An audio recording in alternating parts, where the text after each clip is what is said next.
Tomorrow. 67 साल के हुए प्रधानमंत्री नरेंद्र मोदी गुजरात में दिव्यांगों को बांटी व्हीलचेयर। अहमदाबाद और वाराणसी में जश्न की तैयारियां तेज। फिनलैंड गए मनीष सिसोदिया को एलजी का फरमान, कहा दौरा छोड़कर जल्दी लौटे दिल्ली। कपिल मिश्रा ने जताई आपत्ति। सुब्रमण्यम स्वामी की बीजेपी को नसीहत, कहा अगर राम मंदिर बनेगा तभी जीतेगी बीजेपी। विकास के साथ साथ हिंदुत्व को आगे बढ़ाने की सलाह। अरुणाचल में कांग्रेस को झटका, मुख्यमंत्री पेमा खांडू समेत 43 विधायक पीपीए में शामिल। बीजेपी समर्थित फ्रंट है पीपीए।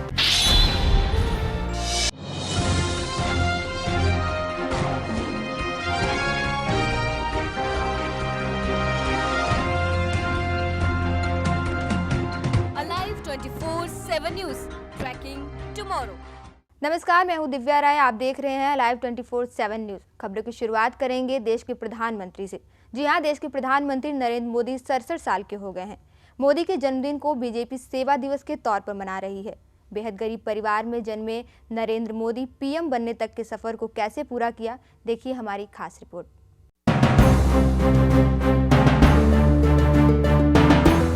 नरेंद्र मोदी एक ऐसा नाम जो इस वक्त देश का सबसे बड़ा नेता है। विदेशों में जिसकी मौजूदगी देश को गौरवान्वित करती है। बड़े बड़े शक्तिशाली देश ने भी जिस नेता का लोहा माना है, जिसने कई नए कीर्तिमान स्थापित किए हैं और आज भी उनके कीर्तिमानों का दौर जारी है। पीएम मोदी की ये सफलता किसी की देन नहीं है, बल्कि उन्होंने अपनी मेहनत और लगन से ये सब कुछ हासिल किया है। आजादी के 3 साल बाद गुजरात के एक छोटे से शहर में मोदी का जन्म हुआ था। उनका परिवार बहुत ही गरीब था और एक छोटे से कच्चे मकान में रहा करता था। 2 वक्त की रोटी भी बड़ी मुश्किल से मिलती थी। मोदी की मां आस पड़ोस के घरों में बर्तन साफ किया करती थीं, ताकि अपने बच्चों का भरण पोषण कर सकें। उनके पिता की रेलवे स्टेशन पर चाय की एक छोटी सी दुकान हुआ करती थी, जहां मोदी भी काम में हाथ बटाते थे। मोदी रेल के डिब्बों में चाय बेचा करते थे। चाय बेचने के साथ ही मोदी पढ़ाई लिखाई का भी पूरा ध्यान रखते थे। उन्हें पढ़ने का बहुत शौक था। वो अक्सर अपने स्कूल के पुस्तकालय में बैठे रहते थे।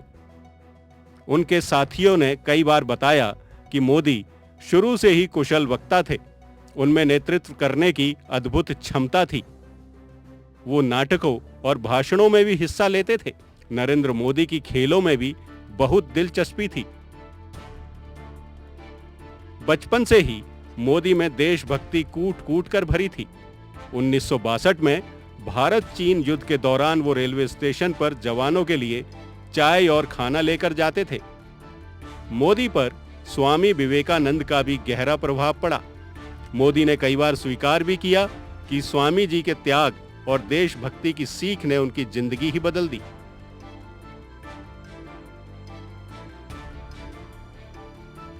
सत्रह साल की उम्र में मोदी ने घर छोड़ दिया और आध्यात्मिक यात्रा पर निकल पड़े। वे 2 साल तक देश भर का दौरा करते रहे। उसके बाद वापस अपने घर आ गए, लेकिन उनका घर पर मन नहीं लगा, जिसके बाद वो आरएसएस के सदस्य बन गए। आरएसएस ने 1972 में मोदी को प्रचारक बनाया, जिसके बाद वो अपना सारा समय आरएसएस को देने लगे। इमरजेंसी के दौरान जब राष्ट्रीय स्वयंसेवक संघ पर भी प्रतिबंध लगा दिया गया, तब मोदी भेष बदलकर देश सेवा करते थे। 80 के दशक में आरएसएस ने उन्हें बीजेपी में भेज दिया। 1990 में अडवाणी की अयोध्या रथ यात्रा में मोदी ने सारथी की भूमिका निभाई, जिसके बाद बीजेपी में मोदी जाना पहचाना चेहरा बन गए, जिसके बाद दिनों दिन उनका कद पार्टी में बढ़ता ही गया।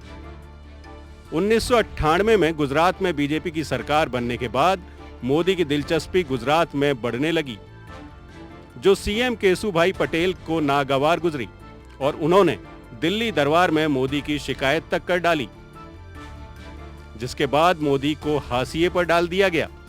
लेकिन 2001 में गुजरात भूकंप में केशुभाई पटेल के कामों की आलोचना होने लगी, तो फिर बीजेपी को मोदी की याद आई और उन्होंने गुजरात की जिम्मेदारी संभालने के लिए गांधीनगर भेज दिया गया।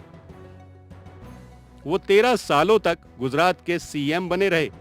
अपने कामों के कारण वो पूरे देश में लोकप्रियता के शिखर पर पहुंच गए। बीजेपी में उनका कद बहुत ऊंचा हो गया। देश भर में बीजेपी की हर एक राजनीतिक गतिविधि में मोदी की मांग होने लगी। उन्हें प्रधानमंत्री पद का उम्मीदवार बनाने की भी मांगें आने लगीं। मोदी की लोकप्रियता को देखते हुए बीजेपी ने 2014 आम चुनावों में उन्हें अपना नेता चुना, जिस पर देश की आवाम ने भी मोहर लगा दी और वो देश के 15वें प्रधानमंत्री बने।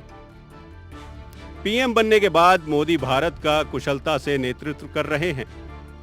आज घर घर में मोदी जाना पहचाना नाम है।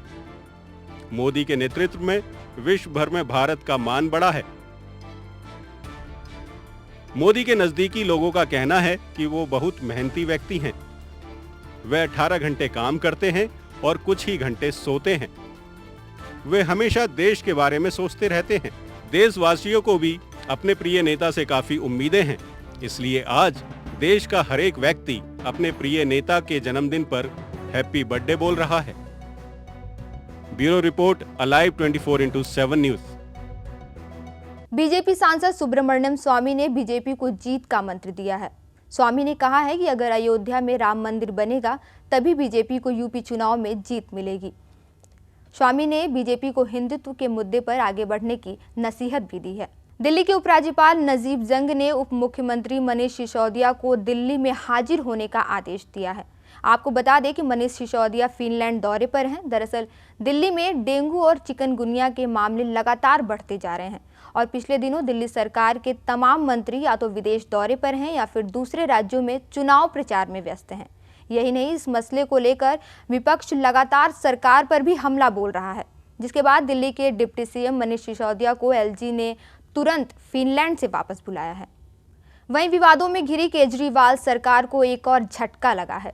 केंद्र सरकार की एक कमेटी ने केजरीवाल सरकार को विज्ञापनों पर बेहिसाब खर्चे का दोषी पाया है।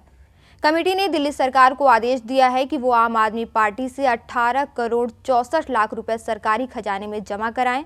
आपको बता दें कि सुप्रीम कोर्ट के आदेश के बाद केंद्र सरकार ने 3 सदस्यीय कमेटी भी बनाई थी। नीतीश बीजेपी के खुलासे के बाद नीतीश कुमार एक बार फिर घिर गए हैं। बीजेपी नेता सुशील मोदी ने दावा किया है कि नीतीश कुमार को शहाबुद्दीन से कोई परहेज नहीं है। जी हां, सुशील मोदी ने खुलासा किया कि जब नीतीश कुमार एनडीए में शामिल थे तब वो शहाबुद्दीन की पत्नी को टिकट देना चाहते थे, लेकिन बीजेपी के विरोध के चलते वो ऐसा करने में नाकाम रहे। शहाबुद्दीन की रिहाई के खिलाफ सुप्रीम कोर्ट पहुंची नीतीश सरकार को सुशील मोदी ने ड्रामा करार दिया है। अरुणाचल प्रदेश में कांग्रेस को एक बार फिर झटका लगा है। कांग्रेस के मुख्यमंत्री पेमा खांडू समेत 43 विधायक बीजेपी समर्थित पीपीए फ्रंट में शामिल हो गए हैं। आपको बता दें कि 2 महीने पहले ही सुप्रीम कोर्ट के आदेश के बाद कांग्रेस को राज्य में दोबारा सत्ता हासिल हुई थी। कांग्रेस विधायकों के बागी होने के बाद सियासत तेज हो गई है। कांग्रेस बीजेपी को ही दोषी ठहरा रही है। मुजफ्फरनगर में 2 युवतियों से गैंगरेप का मामला सामने आया है। खबरों के मुताबिक जब 2 युवतियां शौच के लिए गई थी, उसी दौरान उनके साथ गैंगरेप की घटना को अंजाम दिया गया। पुलिस ने मामला दर्ज करके जांच शुरू कर दी है। अभी तक सिर्फ एक आरोपी को गिरफ्तार किया है। बड़ा सवाल यह है कि जहां एक तरफ सरकार हर घर में शौचालय बनाने की बात कर रही है, वहीं देश की बेटियों को आज भी शौच के लिए बाहर जाने की जरूरत पड़ रही है। देश में जहां बेटियां अभी भी शौचालय के लिए बाहर जाने को मजबूर हैं, वहीं दहेज रूपी राक्षस भी उनका पीछा नहीं छोड़ रहा है। अलीगढ़ में बबलू नाम के शख्स पर उसकी पत्नी नाजिया ने दहेज मांगने का आरोप लगाया है। नाजिया के मुताबिक बबलू उसके और उसके परिवार से दहेज की मांग करता था और उसके साथ मारपीट भी करता था। पुलिस ने मामला दर्ज करके आरोपी पति को हिरासत में ले लिया है। गाजियाबाद के टोनिका सिटी इलाके में 10 साल की बच्ची के साथ रेप की घिनौनी वारदात को अंजाम दिया गया है। आपको बता दें कि बच्ची के साथ रेप किसी अनजान ने नहीं बल्कि उसके खुद के मामा ने किया है। पुलिस ने मामला दर्ज करके आरोपी को गिरफ्तार कर लिया है।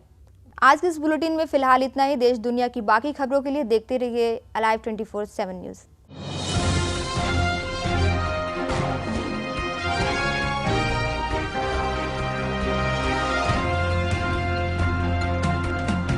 Alive 24/7 News, tracking tomorrow.